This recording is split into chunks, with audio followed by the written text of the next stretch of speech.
Hello everyone, আমি আজকে একটা রেসিপি তোমাদের সাথে শেয়ার করছি। সেটা তোমরা সকলেই জানো, সেটা হচ্ছে চিড়ের পোলাও, অনেকে পোহাও বলে থাকে। তো প্রথমে আমি গ্যাস জ্বাললাম, তারপর আমি তেল দিলাম। প্রথমে ভেবেছিলাম বাদাম আর কারি পাতা ভেজে নেব, কিন্তু সেটা আমার বাড়িতে না থাকার জন্য সেটা করতে পারিনি। তোমরা অবশ্যই সেটা দিও। তো আমি দিলাম প্রথমে কালো সর্ষে, আর তার সাথে শুকনো লঙ্কা এবং তেজপাতা। সেটাকে আমি ভালো করে ভেজে নিলাম। ভাজার পরে এবার আমি তাতে কিছু সবজি কেটে রেখেছিলাম, যেমন আলু, ফুলকপি, বিনস, সেগুলো ভালো করে ধুয়ে সেটা আমি তেলে ছেড়ে দিলাম।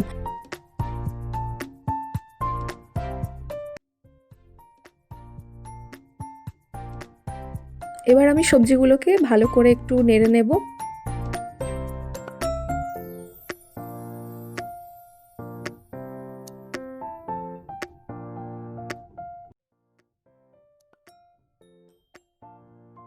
এবার আমি গ্যাসের ফ্লেমটা লো রেখে ঢাকা দিয়ে দিলাম। এবার আমি ঢাকনাটা খুলে একবার দেখে নেব যে আমার সবজিটা কতটা ভাজা হয়েছে এবং সাথে নরম হয়েছে।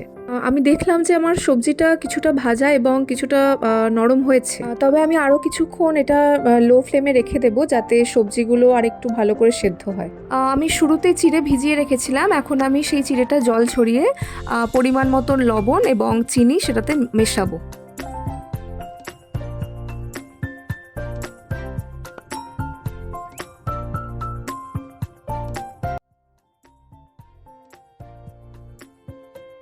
যেহেতু আমি সবজিগুলোকে প্রথমে ভাজার সময় হলুদ দিইনি, তাই আমি এবার সবজিগুলোতে হলুদ দিয়ে দেব। এখন আমি সবজিতে নুন দেব না, কারণ যেহেতু চিড়েতে আমি নুনের পরিমাণটা একটু বেশি রেখেছিলাম। এবার আমি যে নুন আর চিনি মিশিয়ে যে চিড়েটা রেখেছিলাম সেটা আমি এর মধ্যে ঢেলে দেব।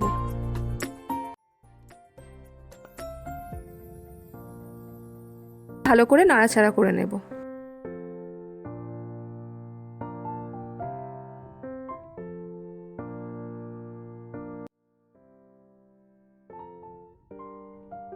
কিছুটা নাড়াচাড়া করার পর এর মধ্যে আমি ঘি দিয়ে দেব, আর সাথে অ্যাড করব কিছু মশলা, কাশ্মীরি লঙ্কা গুঁড়ো, চাট মশলা এবং একটু গরম মশলা, এবং ভালো করে সেটাকে নেড়ে নেব।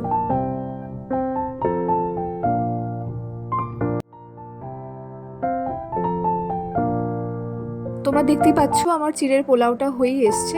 এবার আমি গ্যাসটা অফ করে দেব। ট্যানটানা, আমার চিড়ের পোলাও রেডি। এবার আমি প্লেটে সার্ভ করব। আর হ্যাঁ, একটা কথা, তোমরা যখন বাড়িতে চিড়ের পোলাও বানিয়ে খাবে তখন সাথে একটু লেবুর রস মিশিয়ে নিও, দেখবে টেস্টটা আরও ভালো লাগছে। তোমাদের মধ্যে অনেকেই বলেছিলে আমাকে বড় ভিডিও দেওয়ার জন্য, তাই আমি রান্নার ভিডিও দিয়ে শুরু করলাম। আর তোমরা অবশ্যই আমাকে কমেন্ট করে জানিও আমার ভিডিও তোমাদের কেমন লেগেছে, পারলে একটা লাইক করে দিও। তো চলো, আমার ভিডিও আমি এখানে শেষ করছি। দেখা হচ্ছে খুব শীঘ্রই পরের একটা ভিডিওতে।